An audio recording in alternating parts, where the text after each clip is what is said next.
আপোনালোকে থাম্বনেইলত ঠিকই দেখিছে আমি এই ভিডিঅ'টোৰ জৰিয়তে টেন্টেটিভ পৰীক্ষাৰ ডেটসমূহ ডিছকাছ কৰিম আগন্তুক যি ভেকেঞ্চি আহি আছে এডিআৰই 2.0 থ্ৰু দিয়ে হওক বা Assam police constable ABUB through দিয়ে হওক বা আসাম টেট কাম ৰিক্ৰুটমেণ্ট থ্ৰু দিয়ে হওক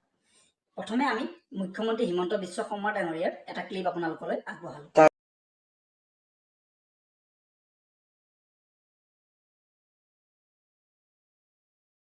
প্ৰথমতে আপোনালোকক অলপ সোনকালে অৱগত কৰি লৈছো আৰু যিকেইটা খুব টেকনিক্যাল ধৰণৰ সিদ্ধান্ত সেইকেইটা আপোনালোকে টুইটাৰত পাই যাব প্ৰথম কথাটো হ'ল যে আমি ৰাজ্যত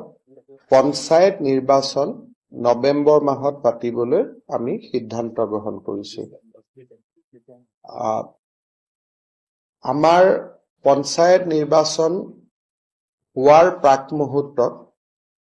প্ৰত্যেকটো পঞ্চায়ত আৰু জিলা পৰিষদ যাতে দুটা বিধানসভাত নাথাকে সাধাৰণতে এনেকুৱা হয় অসমত যে আমাৰ এখন পঞ্চায়ত জালুকবাৰীটো আধা অংশ আছে কমলপুৰতো আধা অংশ আছে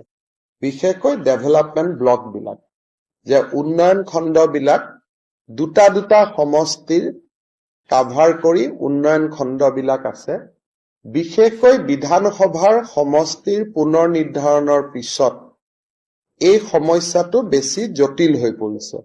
যে আগতে যদি দুটা ডেভেলপমেন্ট ব্লক এটা বিধানসভাত আছিল এতিয়া দুটা ডেভেলপমেন্ট ব্লকে চাৰিটা বিধানসভা সমষ্টিত স্পৰ্শ কৰিছে কাৰণ ডিলিমিটেশনৰ সময়তটো ব্লক হিচাপত হোৱা নাই গাঁও হিচাপত হৈছিলে সেইকাৰণে তাৰ আগতে আমি অসমত আটাইবোৰ ডেভেলপমেন্ট ব্লক নতুনকৈ পুনৰ নিৰ্ধাৰণ কৰিম আৰু সমষ্টিসমূহৰ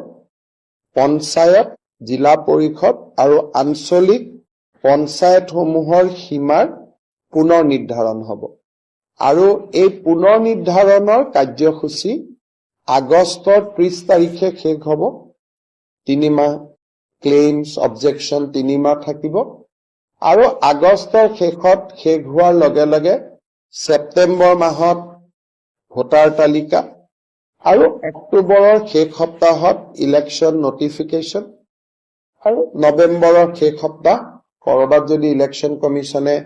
এটা দুটা দিন ডিসেম্বৰলৈকে যাব আমি এই সময়ছোৱাৰ ভিতৰতে